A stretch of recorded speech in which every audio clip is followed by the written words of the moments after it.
सोचिए, अगर एक पूरी बस्ती हो, लोग हों, घर हों, यादें हों, लेकिन सरकारी रिकॉर्ड कहे ऐसी कोई जगह है ही नहीं।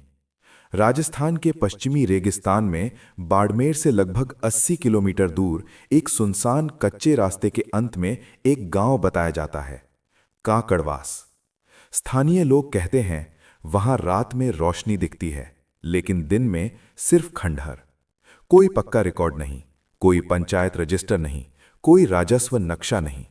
फिर भी 2012 में एक निजी सर्वे टीम वहां पहुंची थी और उन्होंने जो देखा वो आज तक फाइलों में दबा है। तारीख थी 15 जून 2012।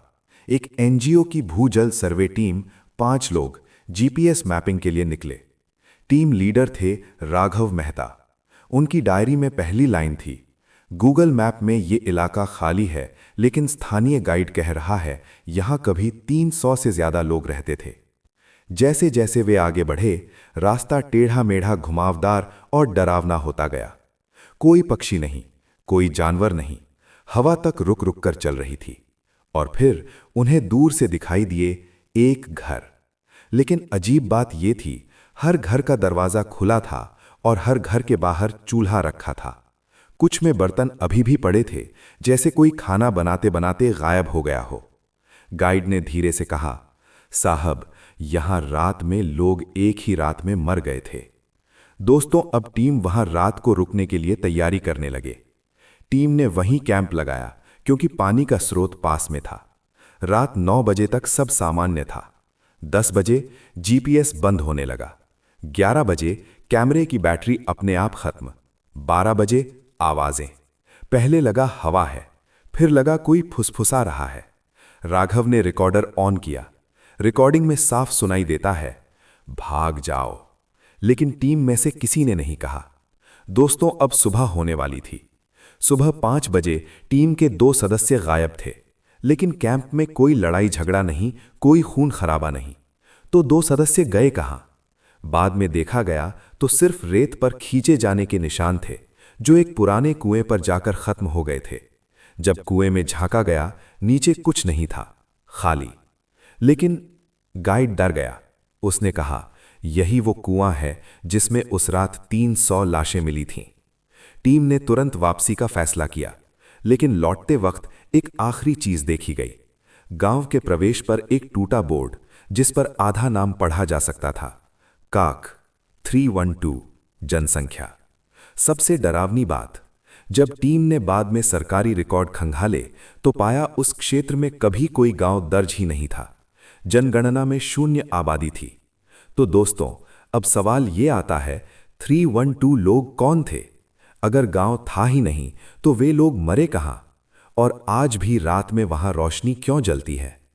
एनजीओ सर्वे टीम के लौटने के बाद राघव मेहता ने जो सबसे पहला काम किया वो था आरटीआई डालना।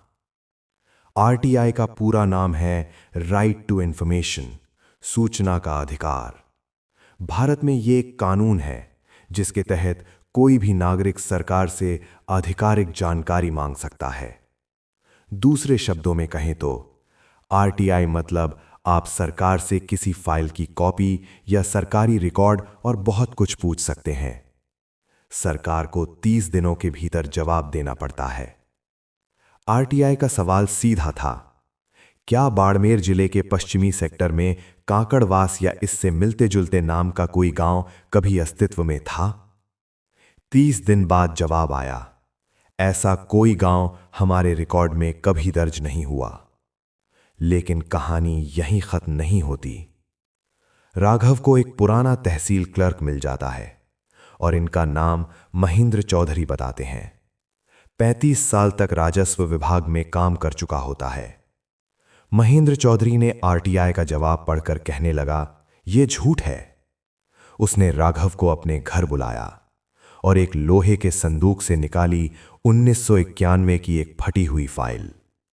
फाइल पर लिखा था, ग्राम कोड 7X-91-K, नाम काकड़वास, जनसंख्या 312। लेकिन पूरी फाइल पर लाल स्याही से एक मोहर लगाई गई थी, रिकॉर्ड निरस्त। और नीचे साइन नहीं, सिर्फ सील का ठप्पा लगा हुआ था। फाइल में एक पन्ना और था जो आधा जला हुआ था। उसमें लिखा था दिनांक 17 अगस्त 1991, रात्रि, घटना सामूहिक मृत्यु, कारण अज्ञात। इसके नीचे सिर्फ एक शब्द, सील। जिला कार्यालय की प्रतिक्रिया। राघव ने यह फाइल लेकर जिला कार्यालय में दिखाया। जवाब मिला, यह नकली है। लेकिन उसी दिन महेंद्र चौधरी गायब हो गया। उसके परिवार का कहना था सुबह चाय पीकर बाहर गया था, वापस नहीं आया। पुलिस रिपोर्ट दर्ज नहीं हुई। तो दोस्तों, इन सब के पीछे क्या कारण हो सकते हैं, आइए जानते हैं। महेंद्र चौधरी की कोई आधिकारिक पहचान नहीं थी। उसे समय वो विभाग से रिटायर हो चुका था। राघव अभी तक हार नहीं मानता। वो जयपुर आर्काइव पहुंचा, जहां पुराने जनगणना रिकॉर्ड माइक्रोफिल्म में सुरक्षित रहते हैं। 1991 की जनगणना रोल नंबर 43 में एक अजीब खाली पेज था। सीरियल नंबर 118 से 120 तक सब मिटा दिया गया था। लेकिन माइक्रोस्कोप में देखने पर एक शब्द उभरता है। टूटे फूटे शब्दों में आधा अधूरा कांकड़ावास, और पेज के किनारे पर पेंसिल से लिखा था 312। एक पूर्व पत्रकार राघव से मिलते हैं और राघव को बताते हैं 1991 में इस इलाके में सेना की एक गुप्त रेडार यूनिट लगाई गई थी। उसी महीने एक गांव को खाली क्षेत्र घोषित किया गया था, लेकिन कोई आधिकारिक आदेश नहीं था। इस पर राघव कारण पूछता है तो पत्रकार बताते हैं क्योंकि आदेश भी बाद में हटा दिया गया। पैटर्न साफ है। गांव मौजूद था, 312 लोग थे। एक रात में मौत हुई थी। रिकॉर्ड मिटाए गए थे। गवाह गायब कर दिया गया था। लेकिन दोस्तों, सवाल अब और गहरा हो गया है। आखिर उस रात ऐसा क्या हुआ था कि पूरा गांव ही इतिहास से मिटा दिया गया? और सबसे डरावनी बात, राघव को उसी रात एक अनजान नंबर से कॉल आया। बस एक आवाज आई, कांकड़वास को मत जगाओ, वो अभी भी सोया नहीं है। दोस्तों, इतिहास कभी पूरी तरह मरता नहीं। कुछ लोग उसे अपने अंदर लेकर जिंदा रहते हैं, चाहे दुनिया उन्हें पागल ही क्यों न कहे। राघव को एक नाम मिला, हनुमान राम सिंधल। उम्र लगभग 68 साल, पास के गांव बामणोर का निवासी। स्थानीय लोग उसे डरावना बूढ़ा कहते हैं, क्योंकि वो हर अमावस्या को रेगिस्तान की तरफ जाकर एक ही दिशा में दिया जलाता है, वही दिशा जहां कभी कांकड़वास था। राघव कैमरा लेकर पहुंचा। हनुमान राम ने पहले बात करने से मना कर दिया, लेकिन जब राघव ने 1991 की फाइल दिखाई, बूढ़े के हाथ कांपने लगे।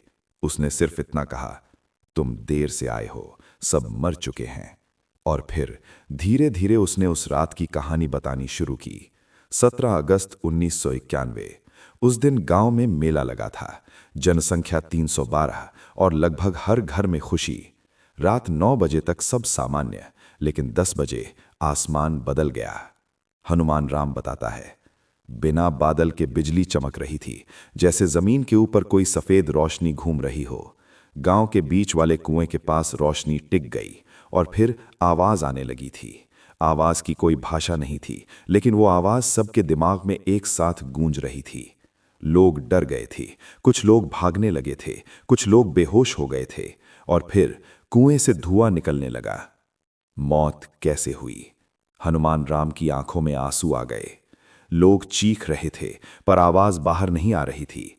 जिसने कुएं की तरफ देखा वहीं गिर गया। एक एक करके पूरा गांव जैसे सोता चला गया। बिना लड़ाई झगड़े, बिना खून खराबे के, बस सब जमीन पर पड़े थे। आंखें खुली, चेहरे पर डर जमा हुआ। हनुमान राम उस रात गांव से बाहर था, क्योंकि ऊंट लेकर मेले से सामान छोड़ने गया था। सुबह लौटा तो देखा 312 लोग कुएं के आसपास और गलियों में पड़े थे, और सेना पहले से वहां मौजूद थी। सेना ने क्या किया? उन्होंने हमें पास नहीं आने दिया, बोले गैस रिसाव हुआ है। लेकिन हनुमान राम कहता है, अगर गैस थी तो जानवर क्यों नहीं मरे, पेड़ क्यों हरे थे? सेना ने उसी दिन शाम तक लाशें कुएं में डालीं, कुएं को सीमेंट से बंद किया, गांव को बुलडोजर से आधा गिराया और सबसे अजीब आदेश दिया, आज के बाद इस गांव का नाम लेने वाला देशद्रोही माना जाएगा। हनुमान राम को मृत घोषित कर दिया गया। सरकारी कागज में वो भी 312 में शामिल था। क्योंकि उस रात वो गांव में नहीं था, इसलिए वो जिंदा है, लेकिन रिकॉर्ड में मरा हुआ। हनुमान राम ने राघव का हाथ पकड़ा और कहा, वो रोशनी आज भी निकलती है अमावस्या को। कुएं के नीचे लोग नहीं हैं, कुछ और है। अब कहानी सिर्फ सरकारी रहस्य नहीं रही। दोस्तों, अब सवाल ये उठता है कि क्या 312 लोग किसी बीमारी से मरे, या उन्होंने किसी ऐसी चीज को जगा दिया था जिसे इंसानों को कभी नहीं छेड़ना चाहिए था। जब किसी जगह को सिर्फ छोड़ा नहीं जाता बल्कि जानबूझकर मिटाया जाता है, तो समझ लीजिए वहां कुछ ऐसा है जिसे दुनिया से छिपाना जरूरी समझा गया। हनुमान राम की बात सुनने के बाद राघव ने तय किया, अब उस कुएं को देखना ही होगा। 17 अगस्त की अमावस्या आने वाली थी। रात 8:40 पर। टीम में इस बार सिर्फ 3 लोग थे। 2 पहले ही डरकर प्रोजेक्ट छोड़ चुके थे। कांकड़वास पहुंचते ही सबसे पहले महसूस हुआ, हवा भारी थी, जैसे सांस लेना मुश्किल हो। मोबाइल नेटवर्क गायब, कुत्ते दूर से रो रहे थे, और जैसे जैसे वो कुएं के पास पहुंचे, कैमरा बार बार फोकस खोने लगा। सीमेंट का ढक्कन। कुआं पूरी तरह गोलाकार सीमेंट प्लेट से बंद था। बीच में एक लोहे की जंग लगी रिंग। रिंग के पास काली राख जमी थी। राघव ने थर्मल कैमरा लगाया और स्क्रीन पर जो दिखा उसने टीम को चुप कर दिया। सीमेंट के नीचे गर्मी, जैसे कोई चीज नीचे सक्रिय हो। रेगिस्तान की ठंडी रात में कुएं के नीचे 42 डिग्री तापमान, ये असंभव था। आवाजें शुरू। रात 11:40 पर रिकॉर्डर अपने आप चालू हो गया। इस बार आवाज साफ थी,